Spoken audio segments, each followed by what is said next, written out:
संभाजीनगरमधल्या उद्धव ठाकरे यांच्या सभेतल्या रिकाम्या खुर्च्या त्यांच्या उमेदवाराचा पराभव दाखवण्यासाठी पुरेसे आहे असा टोला शिवसेनेचे उमेदवार संदीपान भुमरे यांनी लगावलाय।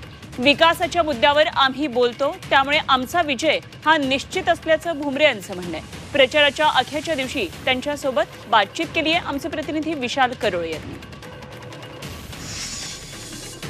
प्रचाराचा संभाजीनगरमध्ये अखेरचा दिवस, त्यामुळे प्रत्येक उमेदवार जास्तीत जास्त मतदारांपर्यंत पोहोचण्याचा प्रयत्न करतोय। संभाजीनगरमध्ये लढत आहे शिवसेना विरुद्ध शिवसेना आणि MIMच्या एंट्रीनं ही लढत तिहेरी झालेली आहे। शिवसेनेचे उमेदवार संदीपान भुमरे आपल्यासोबत आहेत, त्यांना विचारूया। प्रचार संपत आलाय, अगदी अखेरचा आजचा टप्पा, कुठपर्यंत पोहोचलात तुम्ही? प्रचार हा काही तासावर आलेला आहे। 5 वाजता प्रचार संपणार आहे आणि मला वाटतं महायुतीचे पदाधिकारी सर्व कार्यकर्ते हे प्रत्येक अमृत नोनी गॅस्ट्रिन, अपचन, ऍसिडिटी, गॅस्ट्रबल ह्यापैकी तुम्हाला कुठलाही गॅस्ट्रिक प्रॉब्लेम झाला, उपाय एकच, अमृत नोनी गॅस्ट्रिन। मतदारापर्यंत धनुष्यबाण यांनी निशाणीवर बटन दाबावं, तर हे सर्व पदाधिकारी आमचे प्रत्येक मतदारापर्यंत पोहोचलेले। तुमची लढत इथं कोणासोबत आहे? इम्तियाज जलील सोबत की चंद्रकांत खैरे तुमच्या जुन्या मित्रासोबत? माझी लढत खरं जर सांगायचं तर इम्तियाज जलील सोबत होईल। इम्तियाज जलील कारण काय इम्तियाज जलील वाटतं तुम्हाला? कारण त्यांनी पण भरपूर ताकद लावली। काल उद्धव ठाकरेंनी सभा घेतली।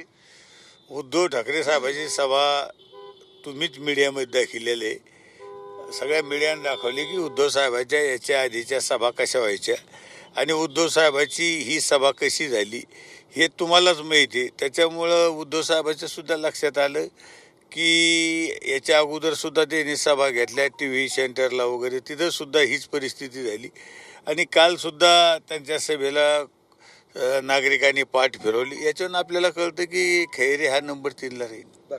तुमच्या व्यवसायावरनं काल उद्धव ठाकरेंनी सुद्धा खूप जास्त टीका केली। तुम्हाला हवंय कोण, हा एक सवाल केला आहे। मला एक सांगायचं, व्यवसायाविषयी अनेक वेळा टीका केली, तेवढाच एक विषय त्यांच्याकडे उद्धव साहेब पाण्याचं बोलले। याला कारणीभूत कोण आहे? आता उद्धव साहेबाला आता दिसलं का पाणी? 2.5 वर्ष मुख्यमंत्री होते तेव्हा का नाही दिसलं पाणी? खैरे 20 वर्ष खासदार होता, खैरेमुळंच शहराला पाणी मिळालं नाही हे उद्धव साहेबाला माहीत नाही का? मग उद्धव साहेबांना पाण्याविषयी बोलू नये, त्यांना कुठला अधिकार राहिला नाही। बघूयात आता मतदार राजा नक्की कोणाला कौल देत होते। व्हिडिओ जर्नलिस्ट मोहम्मद तौफिकसह मी विशाल करोळे, झी मीडिया, छत्रपती संभाजीनगर।